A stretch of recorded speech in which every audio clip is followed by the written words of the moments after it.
Yap, dalam video ini kami akan membahas mengenai manajemen proyek perangkat lunak dari sistem diagnosis penyakit tuberkulosis. Sebelumnya, simak dulu yuk pengenalan mengenai penyakit tuberkulosis dalam video berikut ini. Tuberkulosis atau TBC adalah penyakit yang menyerang saluran pernafasan yang disebabkan oleh infeksi bakteri yang bernama Mycobacterium tuberculosis. Tidak hanya menyerang paru-paru, bahkan TBC dapat menginfeksi kelenjar getah bening, usus, tulang, sampai selaput otak. Kuman TBC menyebar ketika seseorang dengan penyakit TBC paru aktif batuk ataupun bersin. Percikan dahak dan liur yang terbawa udara adalah media penularannya. Dan kuman TBC mampu bertahan di ruangan yang lembab dan kurangnya sinar matahari. Gejala umum penderita TBC dapat berupa batuk lebih dari 2 minggu, batuk disertai darah, berkeringat di malam hari tanpa adanya aktivitas, demam lebih dari 38 derajat Celcius, dan penurunan berat badan secara drastis. Siapa saja yang beresiko tertular TBC? Lebih banyak dari yang kita kira. Mereka yang kontak erat dengan penderita TBC, para perokok, mereka yang tinggal di lingkungan yang padat dan lembab, penderita HIV dan AIDS, peminum alkohol, bahkan para usia lanjut dan penderita diabetes mempunyai risiko tertular TBC. Sistem diagnosis penyakit tuberkulosis ini kami namai dengan sebutan TB Care. TB Care ini diperuntukkan dalam mendiagnosa penyakit dengan melakukan penelusuran gejala-gejala yang ada berdasarkan inferensi forward chaining dan teori faktor kepastian atau certainty factor. Dalam metode ini, pengguna akan memilih gejala yang sesuai dengan yang dialaminya. Kemudian, sistem akan mengecek satu demi satu gejala yang dipilih. Di dalamnya, sistem akan melakukan perhitungan nilai CF sesuai dengan rule yang terpilih, dan sistem akan memberikan output berupa nama penyakit, besarnya nilai persentase hasil diagnosis sistem, daftar gejala yang telah dipilih sebelumnya, serta penjelasan solusi penanganan dan pengobatan penyakit. Dalam proses pembuatan TB Care ini, kami mengikuti metode pembuatan beberapa dokumen manajemen perangkat lunak, di antaranya Requirement Management Plan, Stakeholder Request, Vision, Software Requirement Specification. Dokumen yang pertama adalah Requirement Management Plan atau RMP. RMP adalah dokumen yang menjelaskan bagaimana persyaratan akan dianalisis, didokumentasikan, dan dikelola di seluruh proyek. Bahasa utama dalam dokumen ini yaitu requirement, atribut yang di dalamnya mengenai status, benefit, effort, risk, stability, target release, assign to, dan reason. Status dalam dokumen ini menjelaskan soal perancangan bagaimana sistem TBC Care ini merancang fitur-fitur yang akan digunakan.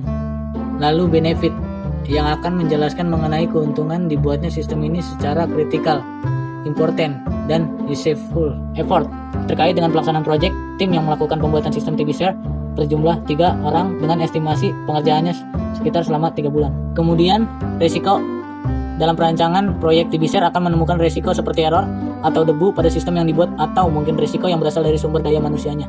Stability yang akan menjalankan solusi dari RISE yang ada. Target release. Target sistem TBC akan diluncurkan dalam versi alpha, beta hingga pada versi 1.0 dan seterusnya. Assign to berisikan pembagian tugas dari masing-masing anggota tim yang terdiri dari admin, desain UI atau UX, arsitektur dan database, spesifikasi fitur, dan dokumentasi. Terakhir yaitu reason, yaitu penjelasan soal mengapa sistem ini dibuat dengan melihat dari segala aspek. Dokumen yang kedua adalah Stakeholder Request. Tujuan dari penyusunan dokumen analisis stakeholder request ini yaitu untuk mengumpulkan seluruh kebutuhan dan permasalahan yang didapat dari stakeholder, sehingga didapat data yang detail mengenai kebutuhan-kebutuhan yang diperlukan untuk membangun sistem TB Care yang akan digunakan untuk mengelola data gejala dan membantu rumah sakit untuk mengatasi tangan pertama dalam mendeteksi penyakit tuberkulosis. Dikarenakan TB Care adalah sistem diagnosis penyakit tuberkulosis, maka dibutuhkan stakeholder seorang dokter. Dan di sini kami bekerjasama dengan salah satu dokter spesialis paru di Rumah Sakit Yarsi untuk membantu kami dalam menggunakan data serta penjelasan sudah ada yang terkait dengan sistem. Kemudian dicarikan solusi atas problem-problem tersebut. Dalam dokumen ini tertera beberapa problem yang terkait dengan sistem. Di antaranya, seluruh pendataan data pasien yang masih bersifat manual, ketidaktahuan pasien atau pengguna dalam mengenal penyakit yang dideritanya, jadwal temu dokter ahli yang juga masih bersifat manual, stakeholder yang merasa perlu mengintegrasikan data dengan seluruh aspek pada sistem, dan stakeholder yang merasa perlu mendapatkan laporan mengenai data hasil. Selanjutnya, masuk ke dokumen ketiga yaitu Vision. Dokumen ini menjelaskan tentang business opportunity melalui fitur-fitur yang ada dalam sistem, termasuk juga dokumentasi yang akan disediakan setelah proyek ini selesai. Business opportunity atau peluang bisnis yang dimaksud ialah tersampaikannya metode certainty factor yang mana akan banyak yang mengakses aplikasi atau sistem kami dan dapat bermanfaat bagi banyak pengguna. Fitur-fitur yang digunakan dalam sistem TBC Care ini yaitu 1. Menu masuk atau daftar oleh user dan admin. 2. Menu home. 3. Menu konsultasi. 4. Menu info penyakit. 5. Menu about dan help. Dan yang terakhir adalah dokumen Software Requirement Specification. Dokumen ini memberikan gambaran secara detail mengenai kebutuhan yang diperlukan dalam pengembangan aplikasi atau sistem diagnosis tuberkulosis atau kita sebut juga dengan TB Care, sehingga proses pengembangan berjalan dengan baik dan sesuai dengan tujuan aplikasi atau sistem, yaitu mendiagnosis penyakit tuberkulosis berdasarkan data dari user.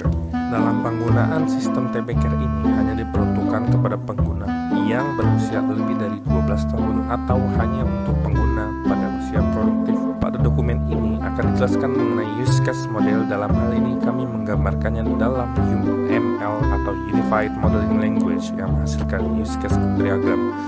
Berikut contoh hasilnya. Kemudian terdapat penjelasan specific requirement, yaitu tahap pengujian dari sistem yang dilakukan secara functionality atau persyaratan fungsional yang umum untuk lebih dari satu kasus penggunaan, usability atau persyaratan yang terkait dengan atau mempengaruhi kegunaan sistem, reliability atau persyaratan keandalan, performance atau karakteristik kinerja sistem diuraikan, supportability atau persyaratan yang akan meningkatkan daya dukung atau pemeliharaan sistem yang dibangun, dan yang terakhir design constraints atau batasan desain pada sistem yang dibangun.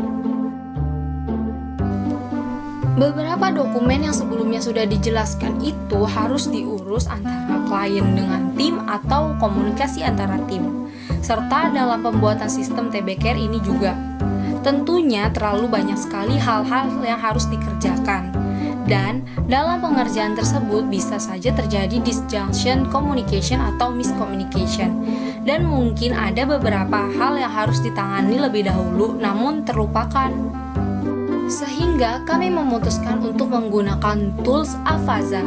Toolsavaza.com ini merupakan salah satu tools project management yang menyediakan free source dengan beberapa ketentuan yang berlaku. Selain dapat diakses secara gratis, alasan kami memilih tools Avaza yaitu adanya beberapa fitur yang dapat membantu kami, terkhusus dalam memanajemen proyek serta kelompok kami.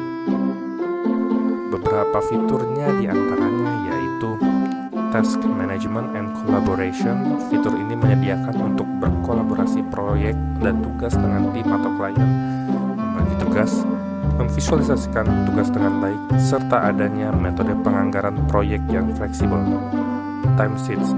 Fitur ini memudahkan untuk mengelola tugas-tugas yang dialokasikan untuk pengerjaan proyek, mengelola pemanfaatan waktu oleh tim dan mengatur fleksibilitas per tugas, serta membuat keputusan penjadwalan dan edit tugas dengan mudah. expenses. Fitur ini mengelola pengeluaran, mengatur digitalisasi tanda terima, persetujuan biaya, serta manajemen biaya proyek secara terpadu. Invoice mendapatkan bayaran yang lebih cepat dengan cara online payment.